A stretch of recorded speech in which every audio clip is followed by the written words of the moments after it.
નમસ્તે, મારી યુટ્યુબ ચેનલમાં તમારું સ્વાગત છે। दोस्ती खुशी का मीठा दरिया है।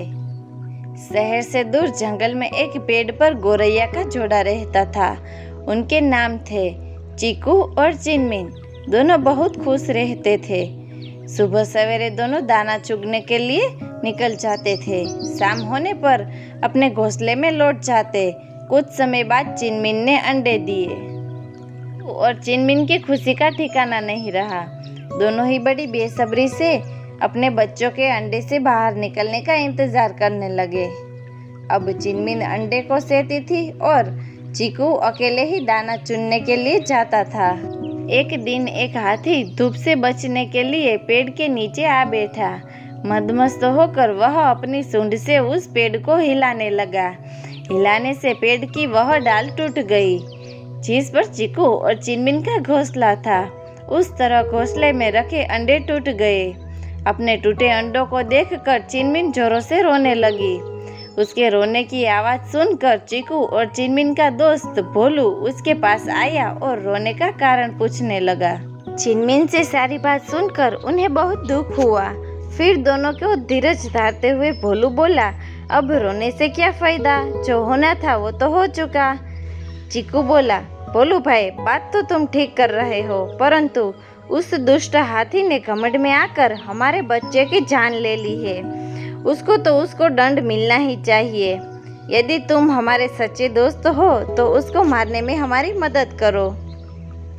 यह सुनकर तो थोड़ी देर के लिए भोलू दुविधा में पड़ गया कि कहाँ हम छोटे छोटे पक्षी और कहाँ वह विशालकाय जानवर। परंतु फिर बोला, चीकू दोस्त, तुम सच कह रहे हो। इस हाथी को सबक सिखाना ही होगा। अब तुम मेरी अकल का कमाल देखो। मैं अपनी दोस्त वीना मक्खी को बुलाकर लाता हूँ।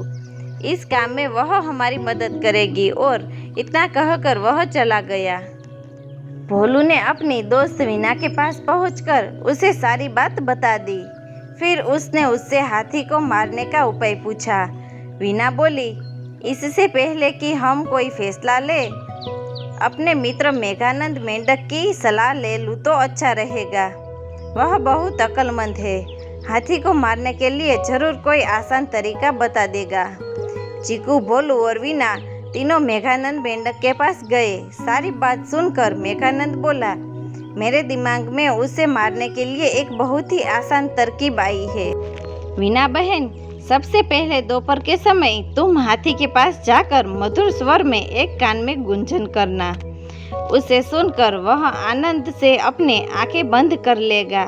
उसी समय भोलू अपनी तीखी चोंच से उसकी दोनों आंखें फोड़ देगा।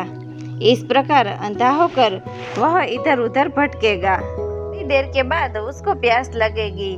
तब मैं खाई के पास जाकर अपने परिवार सहित जोर जोर से टर टर की आवाज करने लगूंगा। हाथी समझेगा कि यह आवाज तालाब से आ रही है। वह आवाज की तरफ बढ़ते बढ़ते खाई के पास आएगा और उसमें जा गिरेगा और खाई में ही पड़ा पड़ा मर जाएगा। सबको मेघानंद की सलाह पसंद आई।